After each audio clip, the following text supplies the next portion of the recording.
And welcome to my YouTube channel.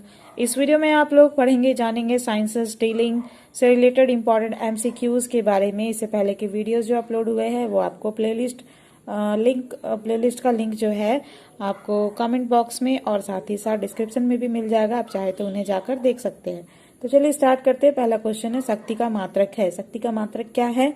इसके options दिए हुए वॉट, बार, मीटर या किलोग्राम। तो शक्ति का मात्रक क्या होता है? वॉट। ठीक है, इसका करेक्ट आंसर हो गया ऑप्शन नंबर का वॉट। शक्ति का मात्रक क्या है? वॉट। तो इसी तरह आपका एक क्वेश्चन होगा, इसके 4 ऑप्शन होंगे जिसको मैं बहुत अच्छे से प्रोनाउंस करके बता रही हूँ और इसका करेक्ट आंसर भी बता रही हूँ। आप बस ध्यान से सुनिए, देखिए, आपको समझ में आ जाएगा। अगर एग्जाम में सेम क्वेश्चन आता है तो आपको याद आ जाएगा कि मैम ये बताई थी। ठीक है, यहाँ पे देखो सेकंड नंबर क्वेश्चन है सुमेलित करे, यानी मैचिंग करने बोला गया है। ठीक है, यहाँ पे 2 कॉलम है 1 2 3 4 और एक कॉलम ये है 1 2 3 4, दूसरा है ABCD। ठीक है, तो इससे आपको मैचिंग करने बोला है, जो सही है उसको मैच करना है। ठीक है, क्यूसेक, बाइट, रिक्टर, बार। यहाँ पे दिया है भूकंप की तीव्रता, प्रवाह की दर, कंप्यूटर, दाब। ठीक है, तो इसको सही मिलान करना है, मैचिंग करना है। ठीक है, तो क्यूसेक जो है प्रवाह की दर, ये सही मैचिंग है इसका। ठीक है, और बाइट जो है ये कंप्यूटर में इस्तेमाल होने वाला टर्म होता है। ठीक है, बाइट क्या है? कंप्यूटर में इस्तेमाल होने वाला टर्म होता है। और रिक्टर क्या है? रिक्टर जो है भूकंप की तीव्रता। ठीक है, तो ये हो गया 3 और 1 का मिलान। और बार जो है, बार जो बचा है दाब। ठीक है, तो ये हो गया इससे मैचिंग। तो इसका करेक्ट आंसर कौन सा है?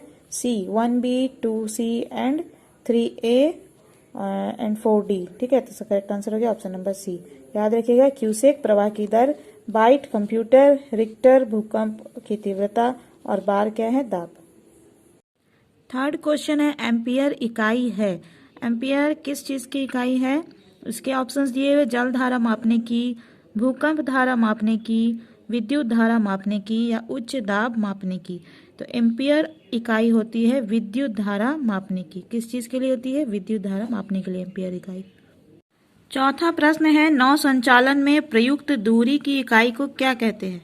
नौ संचालन में प्रयुक्त दूरी की इकाई को क्या कहते हैं? इसके ऑप्शंस दिए हैं एंगस्ट्रॉम, डेसिबल, कैलोरी या फिर नॉटिकल मील। तो नौ संचालन में प्रयुक्त दूरी की इकाई को कहते हैं नॉटिकल मील। क्लियर। पांचवा प्रश्न है 1 माइक्रोन बराबर है। 1 माइक्रोन बराबर कितना क्या होता है? 10 मिलीलीटर से या फिर 1/100 मिलीमीटर के या फिर 1/1000 मिलीमीटर के या फिर इनमें से कोई नहीं। तो 1 माइक्रोन बराबर होता है 1/1000 मिलीमीटर के। ठीक है, तो इसका करेक्ट आंसर क्या? ऑप्शन नंबर ग। नेक्स्ट क्वेश्चन है उस थर्मामीटर को क्या कहते हैं जो 2000 डिग्री सेल्सियस मापने के लिए उपयुक्त होता है? इसके ऑप्शंस दिए पूर्ण विकिरण पायरोमीटर या फिर पूर्ण रेडिएशन ऑक्टोमीटर या फिर पूर्ण सोलर नैनोमीटर या फिर पूर्ण प्राश्रव्य तापमीटर। तो 2000 डिग्री सेल्सियस मापने के लिए जो थर्मामीटर का इस्तेमाल होता है इसको कहते हैं पूर्ण विकिरण पायरोमीटर। क्लियर। सातवां प्रश्न है पवन के वेग का मापन किस यंत्र से किया जाता है? पवन के वेग का मापन किस यंत्र से किया जाता है? इसके ऑप्शंस दिए टैक्योमीटर, एनीमोमीटर, मैनोमीटर या फिर हाइग्रोमीटर। तो पवन के वेग का मापन जो है एनीमोमीटर से किया जाता है। ठीक है। आठवां प्रश्न है हाइग्रोमीटर से क्या मापा जाता है? इसके ऑप्शंस दिए भूजल में प्रदूषण या फिर ध्वनि में प्रदूषण या वायुमंडल में व्याप्त रेडिएशन या फिर वायुमंडल की आर्द्रता। तो हाइग्रोमीटर से क्या मापा जाता है? वायुमंडल की आर्द्रता को हाइग्रोमीटर से मापा जाता है। ठीक है। 9th नंबर क्वेश्चन है वायुमंडल के ओजोन परत की मोटाई नापने वाली इकाई क्या कहलाती है? इसके ऑप्शंस दिए बार, डॉप्सन, स्प्रिंग या फिर बैरल। तो वायुमंडल के ओजोन परत की मोटाई नापने वाली इकाई कहलाती है डॉप्सन। क्या कहलाती है? Dobson. Next 10th number question है महासागर में डूबी हुई वस्तुओं की स्थिति को जानने के लिए किस तकनीक का प्रयोग किया जाता है? इसके ऑप्शन दिए प्रमार, विसार, मनार या सोनार।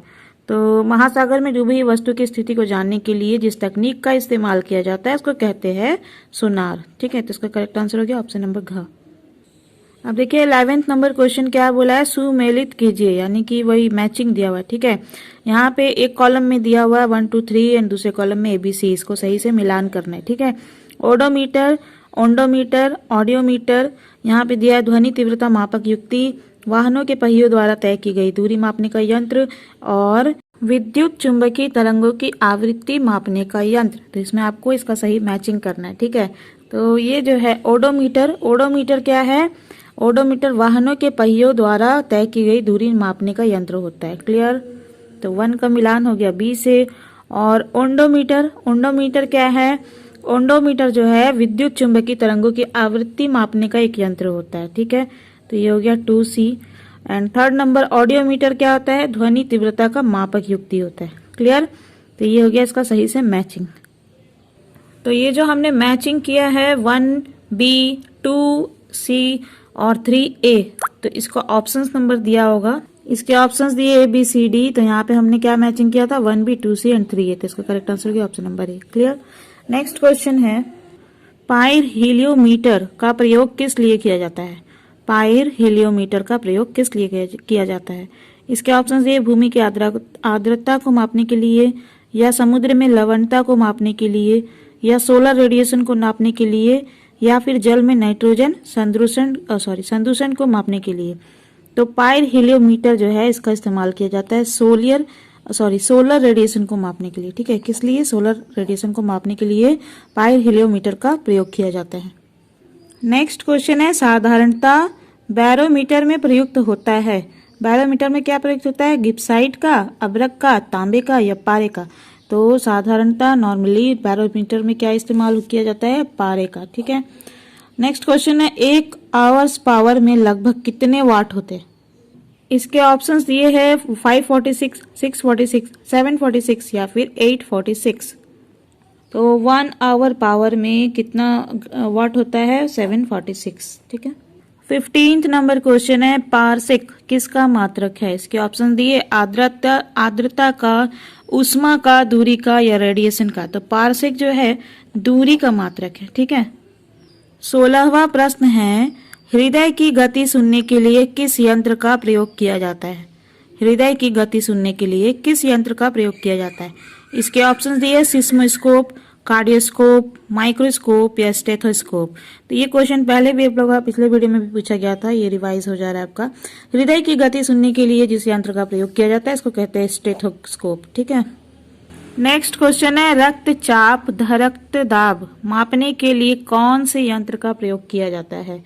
इसके ऑप्शंस दिए स्फिग्नोमैनोमीटर, या फिर अल्टीमीटर, या बीपी मीटर, या बैरोमीटर। तो रक्तचाप रक्त दाब मापने के लिए जिस यंत्र का इस्तेमाल किया जाता है उसको कहते हैं स्फिग्नोमैनोमीटर। ठीक है, 18वां प्रश्न है, तेल का एक बैरल लगभग कितने लीटर के बराबर होता है, 99 लीटर, 119 लीटर, 139 लीटर, या फिर 159 लीटर।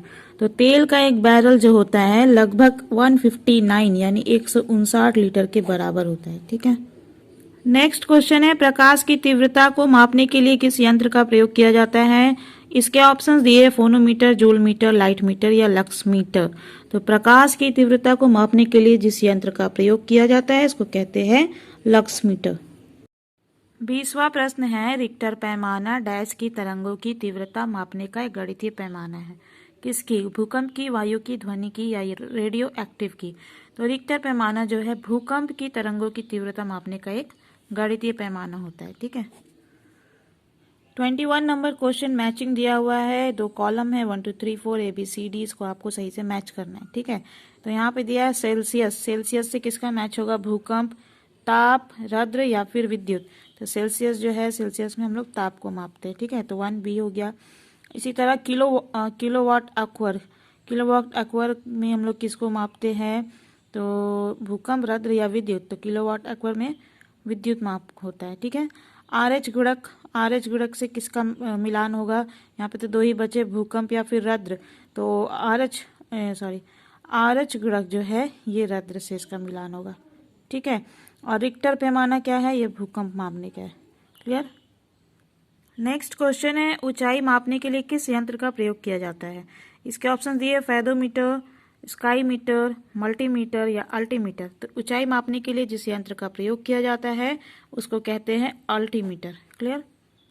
23वां प्रश्न है, डैश ऐसी यांत्रिक युक्ति है जो आंतरिक दहन इंजन के लिए हवा और द्रव ईंधन को मिश्रित करती है। तो कौन सा यंत्र है जो आंतरिक दहन इंजन के लिए हवा और द्रव ईंधन को मिश्रित करती है?